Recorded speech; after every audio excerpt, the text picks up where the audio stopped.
चलिए दोस्तों, कहता है किस दर से 1000 रुपया 3 वर्ष के बाद 13 से 31 रुपया हो जाएगा यदि ब्याज का संयोजक वार्षिक होता है।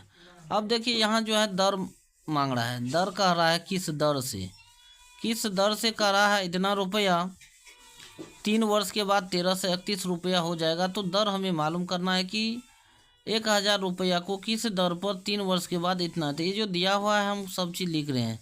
देखिए दिया है मूलधन बराबर दे दिया, मूलधन को हम पी से सूचित करते हैं, मूलधन बराबर 1000 रुपया दिया है।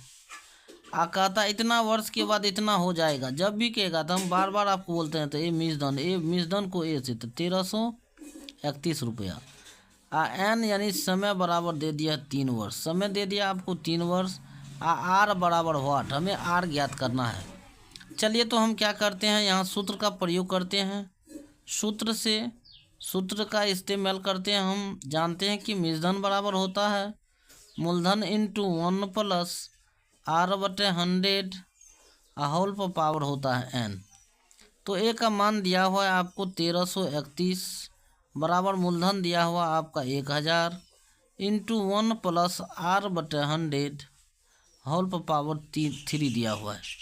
चलिए इधर गुना में इधर लाते हैं तो भागा में हो जाएगा। ये 13 से 31 बाय हो जाएगा 1000 इजकल टू हो जाएगा 1 प्लस आर बटे 100 इसका क्यू है। चलिए दोस्तों, तो हम करते हैं क्या, 13 से 31 जो है किसका क्यू है, क्यू में है तो हम क्यू के रूप में तोड़ेंगे।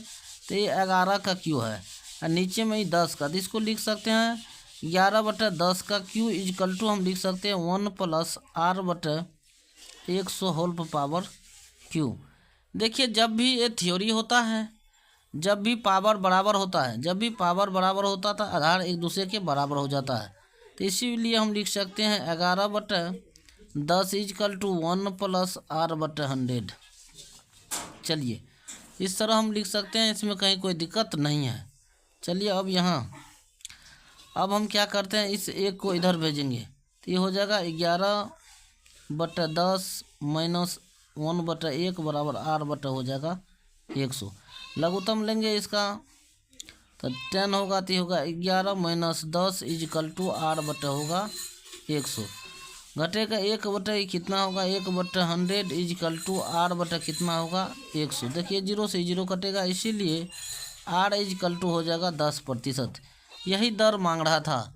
दर जो होगा आपका यह कितना होगा 10% होगा। Thank you very much.